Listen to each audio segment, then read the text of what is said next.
I didn't throw my resignation letter on his desk. There was no shouting match in the boardroom, no copying HR on a scathing email, no LinkedIn post about toxic workplaces. I simply closed my laptop at 3:18 a.m. on the Tuesday before Christmas, unpacked the overnight bag I'd kept under my desk for emergencies, and walked away from 23 years of dedication that had just been valued at exactly $72,000 less than a kid who couldn't distinguish between generally accepted accounting principles and a TurboTax tutorial. My name is Richard Callahan.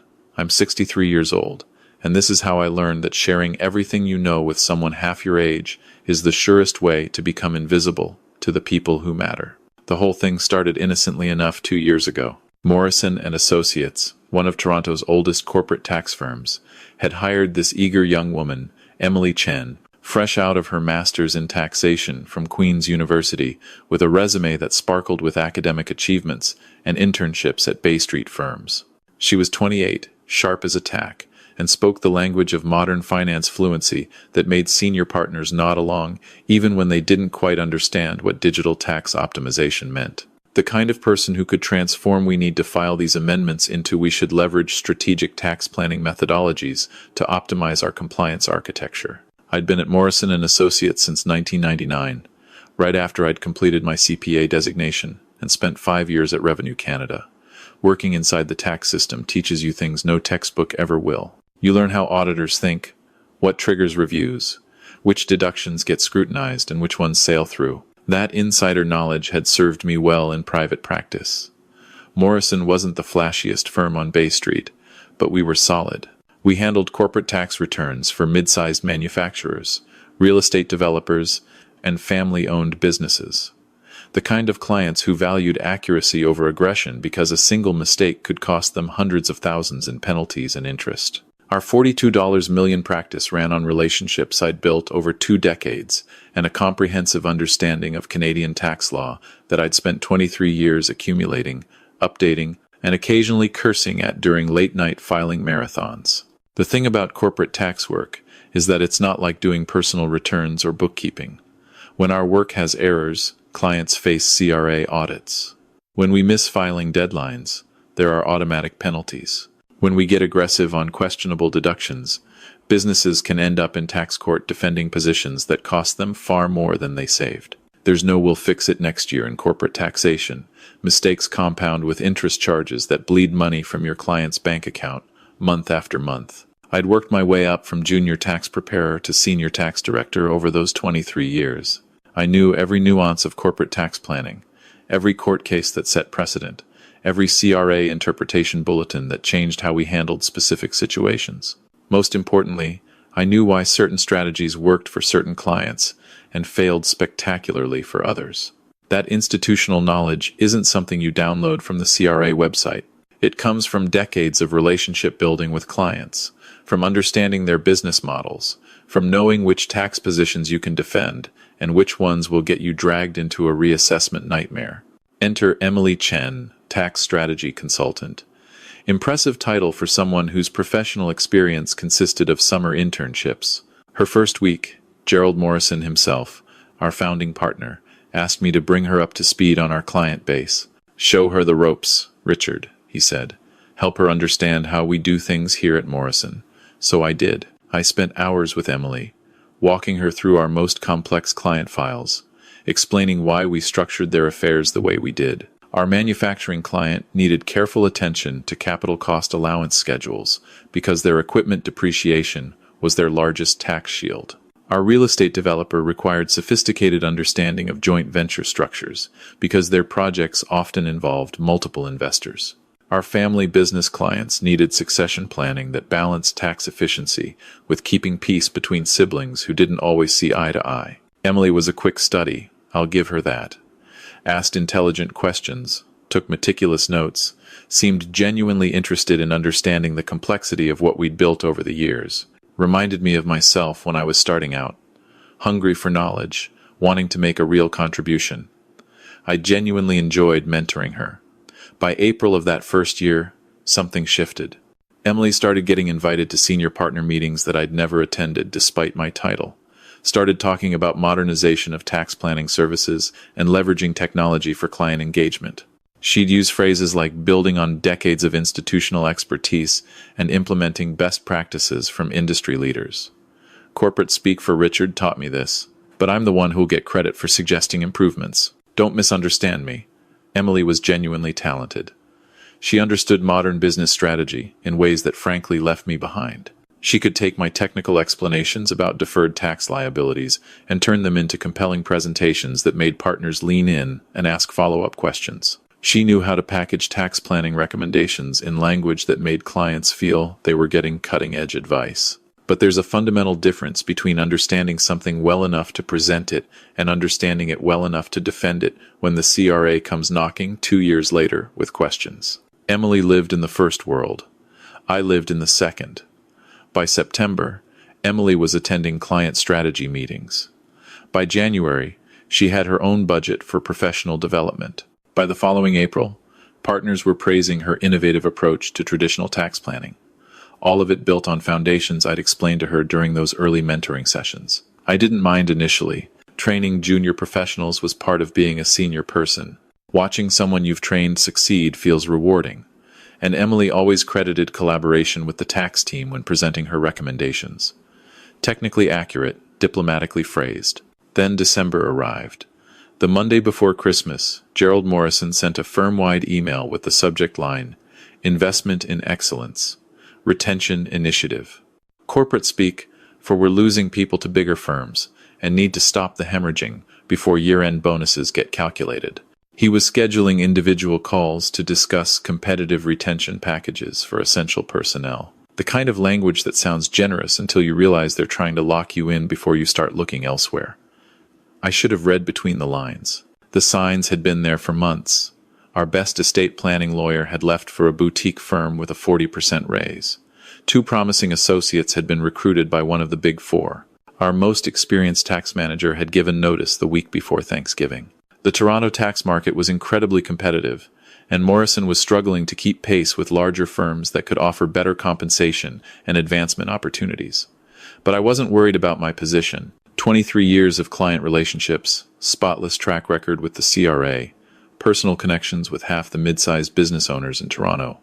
I figured I was secure. After all, I was the person clients specifically requested when they had complicated situations.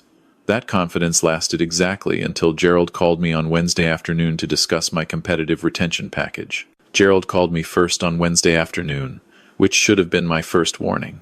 In professional services, when they have good news for you, they make you wait until Friday so you can't immediately shop the offer around.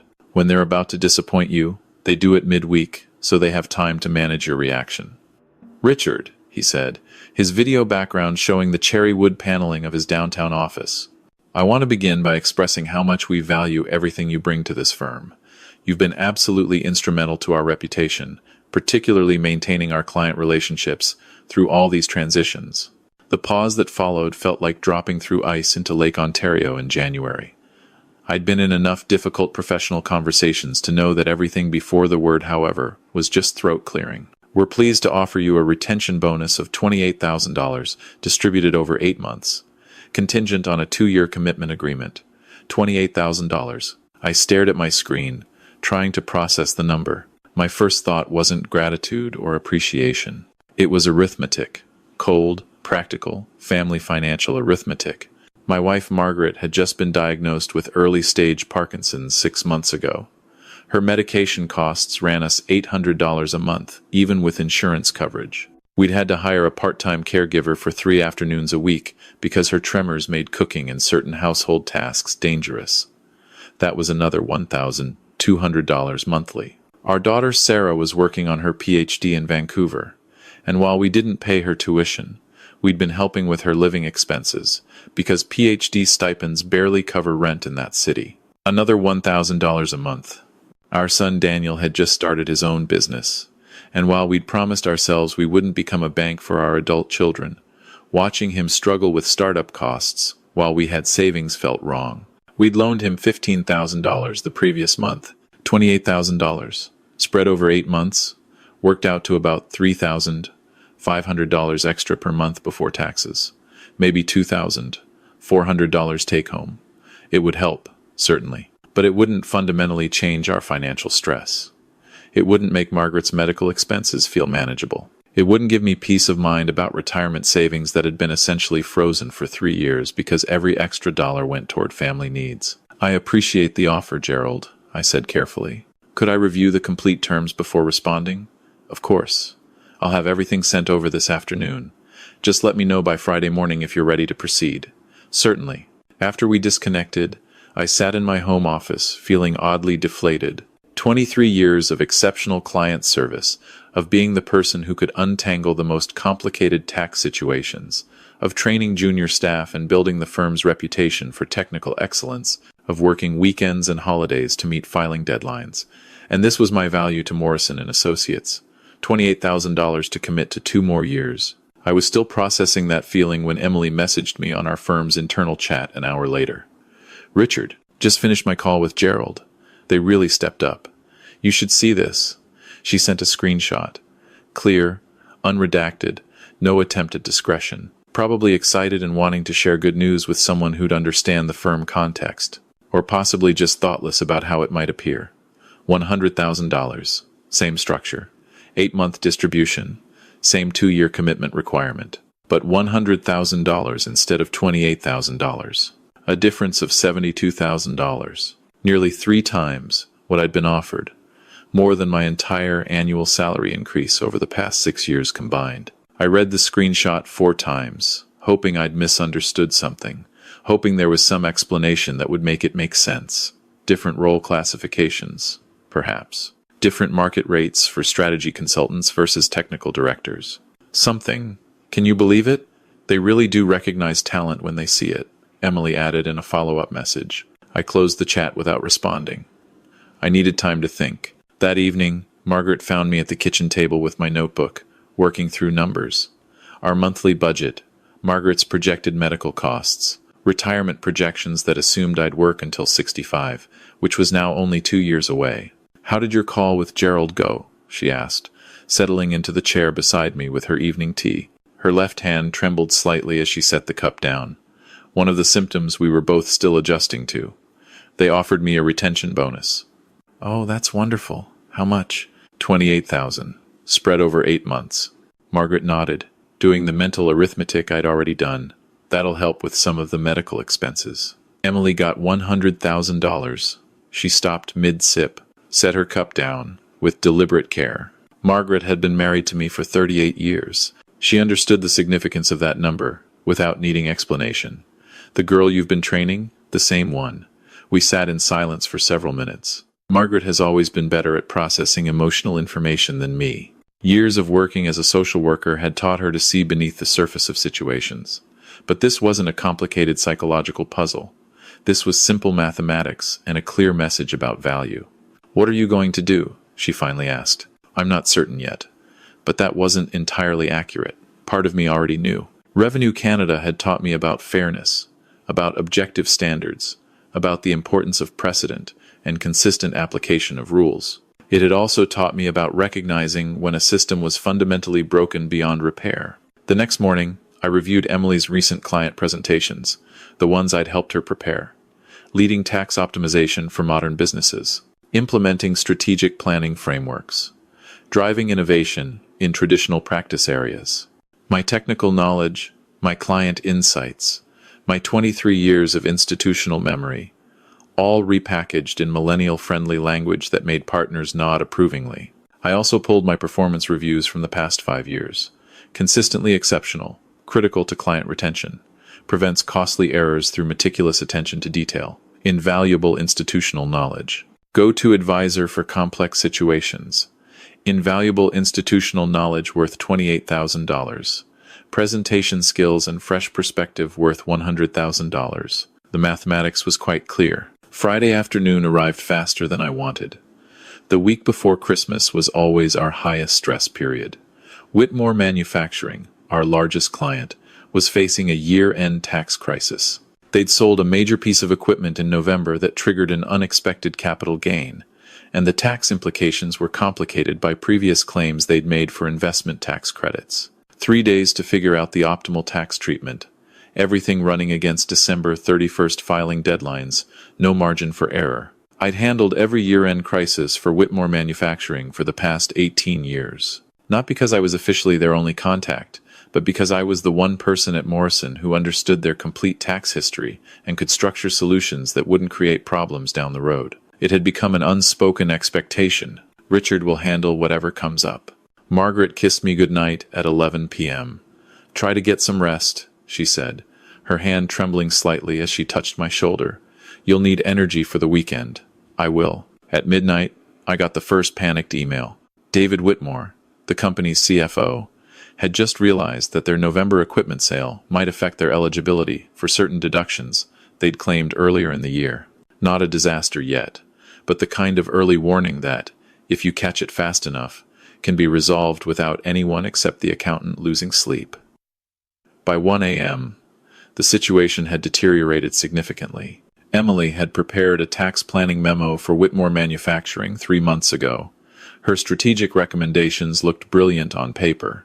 She'd identified several opportunities to accelerate deductions and defer income. The kind of aggressive tax planning that wins you praise from clients who see their tax bill shrink. The problem was that nobody had stress-tested her recommendations against all possible year-end scenarios. Emily's memo assumed that Whitmore's revenue would follow normal patterns. But businesses don't always cooperate with projections. The unexpected equipment sale, combined with Emily's earlier recommendations, had created a situation where Whitmore might lose $180,000 in small business deductions because they'd inadvertently pushed their income above the threshold. The tax savings from Emily's earlier advice would be completely wiped out, plus they'd owe an additional $40,000. A net negative outcome of $220,000. I had 2 realistic options. Reverse some of Emily's earlier recommendations, which would require filing amendments to returns we'd already submitted and explaining to the client why our previous advice had been flawed. Or find a creative restructuring solution that would preserve the earlier tax benefits while addressing the new situation. For 23 years, I'd chosen the right answer over the easy answer. Take the professional hit if necessary, but never let a client walk into an avoidable disaster. That's what senior tax professionals do.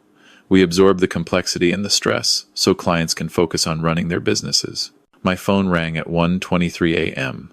Gerald Morrison, his voice tight with concern.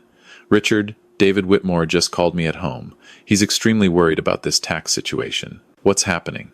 I explained the situation. Technical details, root cause analysis, potential solutions, estimated work required to resolve it. The same calm, methodical explanation I'd given countless times over the years. "How serious is this? Can it wait until after Christmas? It'll get significantly worse.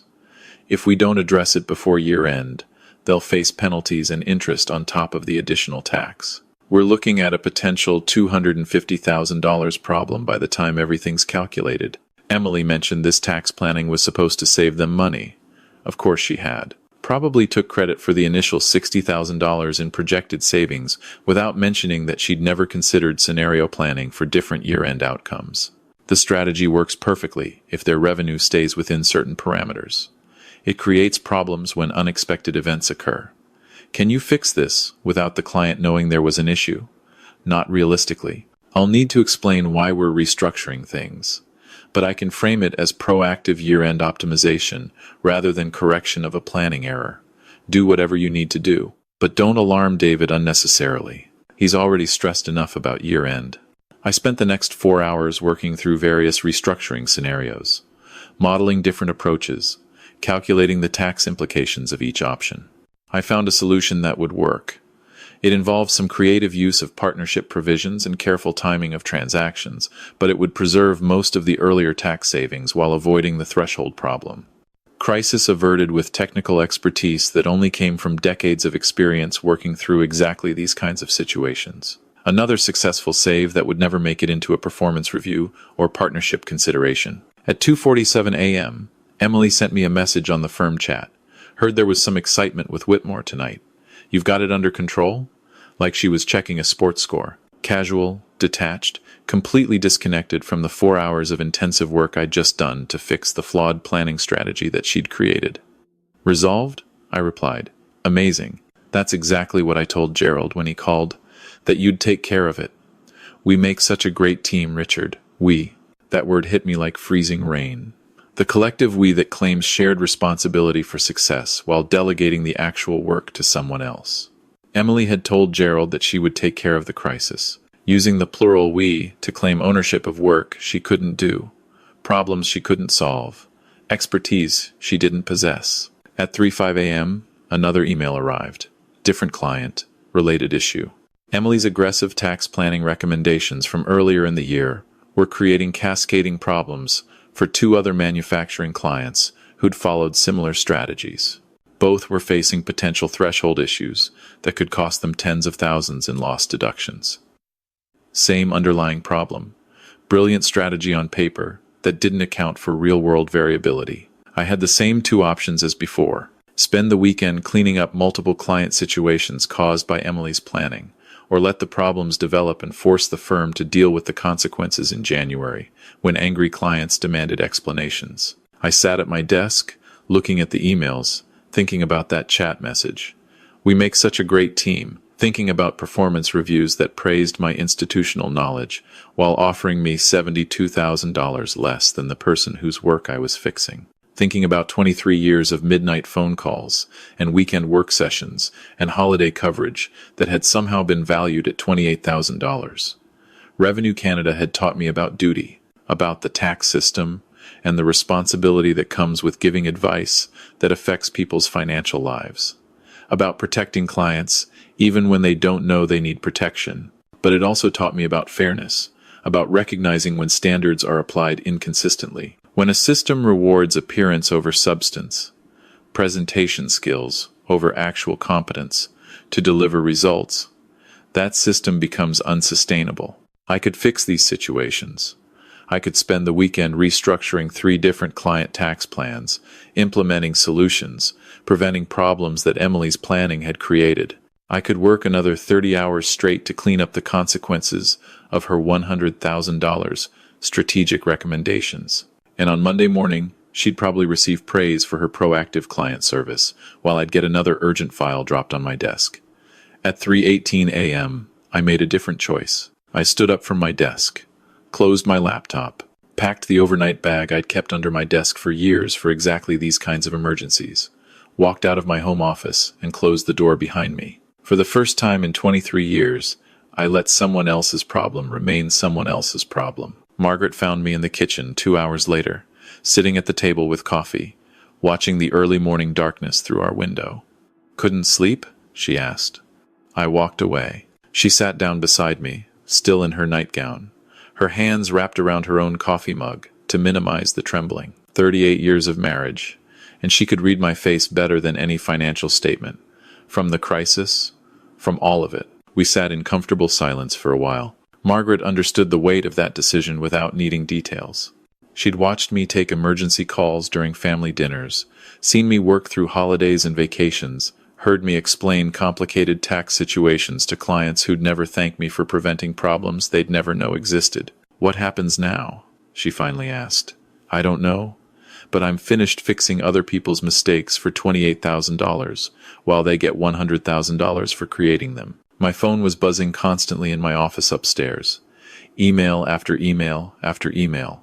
The sound of situations deteriorating without their safety net. For the first time in years, that wasn't my responsibility anymore. By 9 a.m. Friday, my phone had logged 31 missed calls. The tax planning crisis had completely spiraled. Emily's recommendations had created threshold problems for 3 major clients simultaneously. Whitmore Manufacturing couldn't finalize their year-end restructuring without my specific knowledge of their tax history. The other 2 manufacturing clients were demanding immediate meetings to discuss their situations. Morrison & Associates' reputation for technical excellence was unraveling in real time. I made breakfast and read the Globe and Mail while my phone continued vibrating on the counter. Margaret came downstairs at 9:30, moving carefully as she always did first thing in the morning when her symptoms were strongest. "How bad is it?" she asked, nodding toward my constantly ringing phone. "Bad enough that they're calling every 5 minutes instead of trying to solve it themselves." She kissed me on the cheek. "You know I support whatever decision you make." "I know. That means everything." At 10:17 a.m., Peter Westbrook, managing partner, called. I'd met Peter exactly twice in 23 years, both times during year-end partnership meetings where senior directors were invited to present client updates. The kind of executive who appeared when situations were already critical and needed immediate resolution. "Richard," he said, skipping any pretense of pleasantries. "We need you available immediately. This is a firm critical situation." "I understand," I said. "How quickly can you resolve the client situations?" "I'm not working today." Silence. Long enough that I thought the call had disconnected. "This isn't about vacation requests, Richard. We have 3 major clients facing significant tax problems. Whitmore Manufacturing is threatening to move to another firm. We're looking at potential professional liability exposure. Sounds quite serious. You should contact your tax strategy consultant. I understand she received a $100,000 retention bonus." Another pause. I could hear background noise, multiple conversations, urgency in voices, the sound of people scrambling.